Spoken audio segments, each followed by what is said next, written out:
Assalamualaikum. Waalaikumsalam.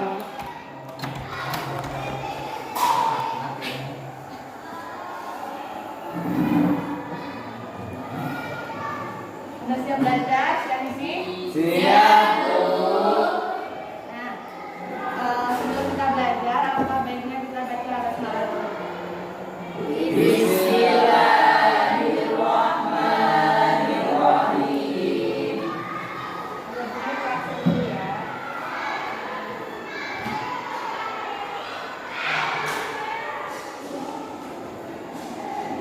Siapa yang nggak hadir? Kenapa?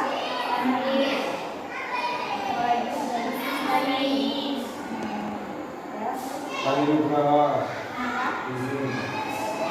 Lagi? Administrasi. Izin. Yang lain ada semua kan? Halo. Nah, baiklah. Sekarang kita mulai belajarnya. Ada yang masih ingat nggak minggu kemarin kita belajar tentang apa? Larutan. Ada yang masih ingat apa itu larutan? Ya. Larutan adalah pencampuran dua zat atau lebih secara homogen antara zat terlarut dan terlarut. Contohnya yaitu larutan gula dan air laut. Ya. Ada lagi yang lain? Ya, jadi larutan itu adalah campuran antara dua zat atau lebih yang bersifat homogen. Nah, larutan ini ada kaitannya dengan materi kita hari ini yaitu sistem Koloid. koloid. Nah, hari ini kita akan belajar tentang membuat sistem koloid dengan berbagai bahan yang ada dan mengelompokkan sifat-sifat koloid dan penerapannya dalam kehidupan sehari-hari. Nah, sebelum kita melihat perbedaan antara atau sistem koloid yang akan kita pelajari hari ini, koloid itu memiliki sistem dispersi. Yang pertama ada dispersi molekular atau larutan. Yang kedua ada dispersi asal atau suspensi. Kemudian ada dispersi halus atau koloid. Nah, koloid inilah yang akan kita pelajari hari ini. Nah, dispersi itu merupakan penyebaran merata dua zat antara fase terdispersi dan fase berdispersi. Nah, fase terdispersi itu contohnya susu, sedangkan medium berdispersinya adalah air atau medium berdispersi adalah zat yang digunakan untuk melarutkan atau zat terlarut. Nah, sekarang ibu sudah bagi kelompok kalian kan? Ya. Bawa alat dan bahannya. Bawa. Sekarang kalian duduk berkelompoknya. Sudah? Sudah, Bu.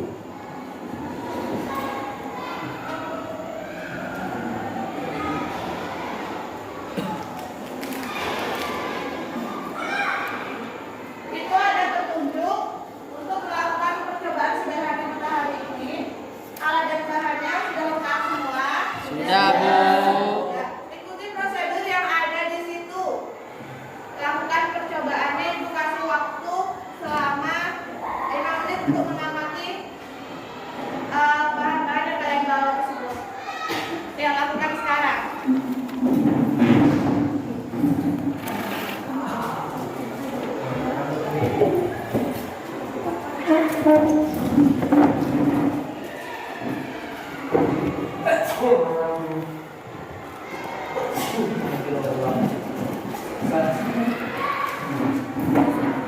Nanti kalian tulis hasil pengamatannya di lembar yang kedua ya.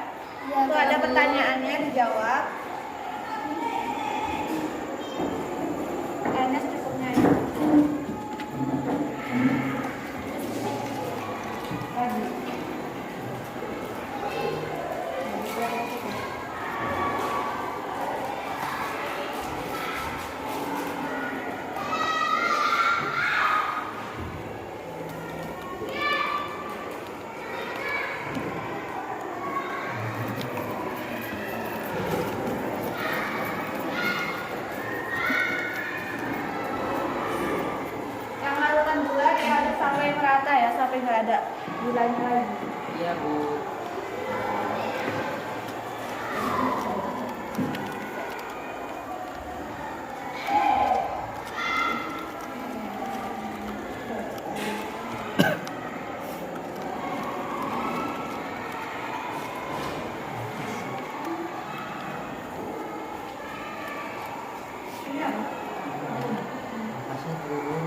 Harus berani bos dengan diri sendiri.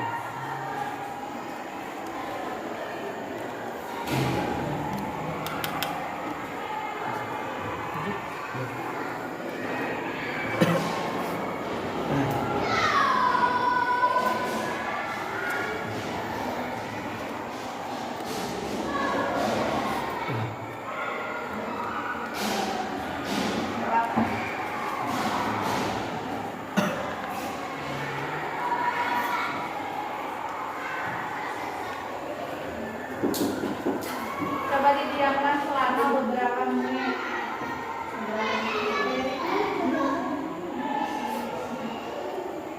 Lihat perbedaannya ya antara pasal satu dengan yang lainnya.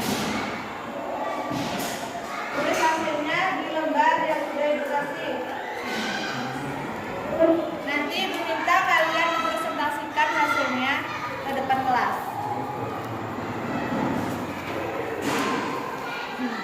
Sudah selesai semuanya? Sudah, Bu. Sudah? Sudah. Sudah. Nah, sekarang Ibu minta kelompok 3 presentasi maju ke depan kelas. Yuk, bacakan hasil yang kalian peroleh dari pengamatan kalian.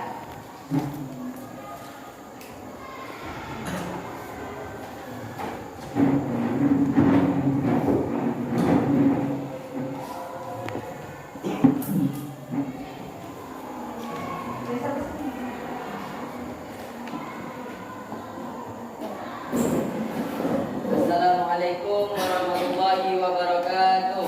Waalaikumsalam warahmatullahi wabarakatuh. Kami dari kelompok 3 ingin mempresentasikan tentang sistem koloid.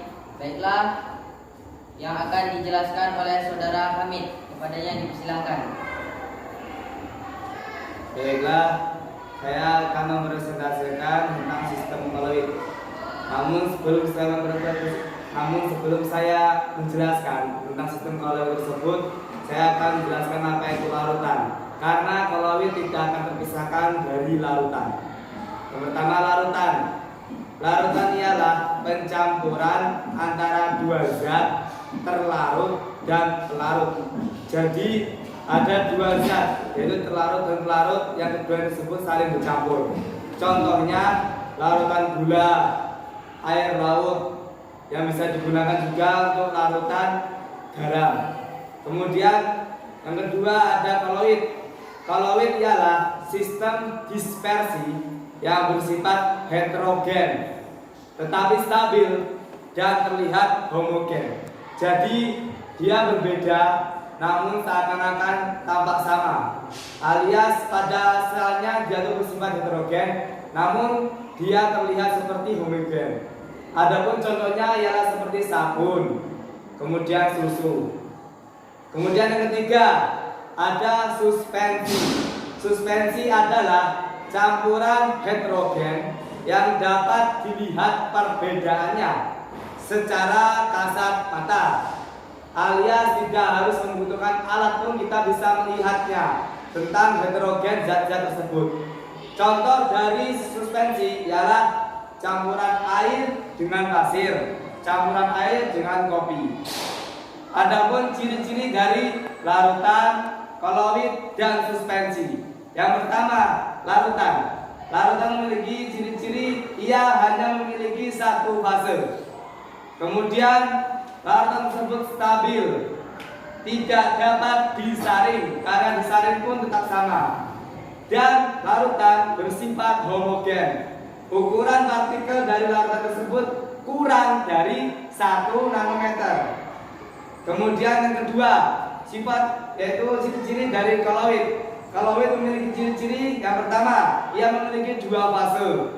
Yang kedua, ia sukar mengendap. Yang ketiga, dapat disaring dengan penyaring ultra. Yang ketiga, tampak homogen atau tampak sama. Yang keempat, terakhir, ialah ukuran partikel dari koloid tersebut ialah berkisaran dari 1 sampai 100 nanometer. Yang terakhir ialah suspensi. Ciri-ciri dari suspensi ialah antara lain memiliki dua fase, mudah mengendap, dapat dijaring walau tanpa penjaring ultra. Kemudian bersifat heterogen atau berbeda, dan ukuran partikel dari suspensi tersebut lebih dari 100 nanometer. Sekian dari saya, terima kasih. Baiklah, apakah ada yang dipertanyakan? Teman-teman. Ada yang tanya? Yang lain? Sebentar. Ya, baik. Ya, Bu Sri. Baik, saya ingin bertanya, tolong memberikan contoh dari penggunaan koloid dalam kehidupan sehari-hari selain yang sudah dijelaskan tadi. Terima kasih atas pertanyaannya. Setelah pertanyaannya akan dijawab oleh saudara Ahmad Solihin. Ada yang dipersilakan. Baiklah, saya akan menjawab pertanyaan dari saudara Gustri Ayu Ningsi. Yang pertanyaannya ialah contoh penggunaan koloid dalam kehidupan sehari-hari yang selain dijelaskan oleh saudara Hamid Jamaluddin. Yang jawabannya ialah penggunaan koloid ada 3 bidang. Yang pertama, kosmetik. Contohnya krim atau dan lotion. Yang kedua, makanan. Contohnya es krim dan mayones. Yang ketiga, farmasi. Contohnya krim penyakit kulit dan sirup. Baiklah, dari saya sekian, terima kasih. Ada yang tanyakan lagi nggak? Ada lagi Kak? Nggak ada. Ada. Baik, dari Dinabel. Apakah koloid termasuk sistem dispersi? Baiklah, terima kasih pertanyaannya. Pertanyaannya akan dijawab oleh Ahmad Solihin. Baiklah, akan saya jawab. Jawabannya adalah iya. Kenapa?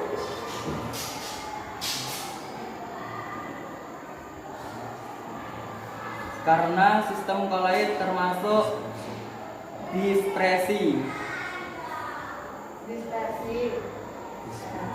Dispersi. Ya. Beda interpretasi. Cukuplah sekian presentasi kami. Kurang dan lebihnya kami mohon maaf. Wabillahi taufiq wal hidayah. Wassalamualaikum warahmatullahi wabarakatuh. Waalaikumsalam warahmatullahi wabarakatuh.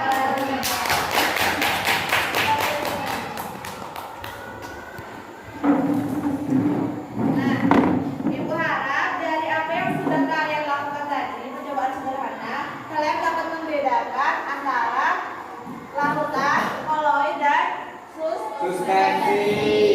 Kalian sudah paham perbedaannya? Sudah. Nah, dari yang sudah kita pelajari hari ini, apakah ada yang bisa mengambil kesimpulan? Saya tuh. Dari ketiga tersebut, kesimpulannya adalah yang pertama larutan.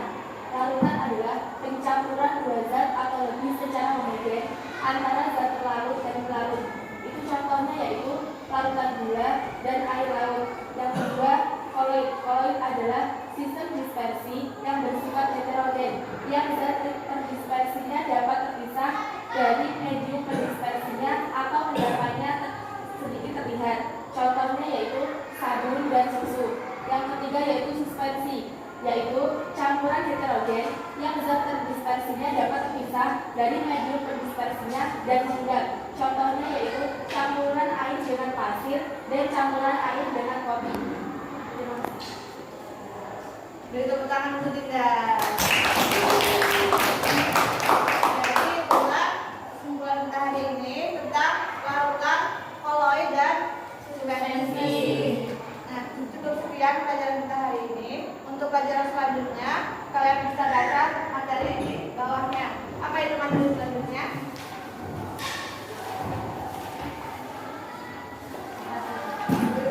Tentang proses pembuatan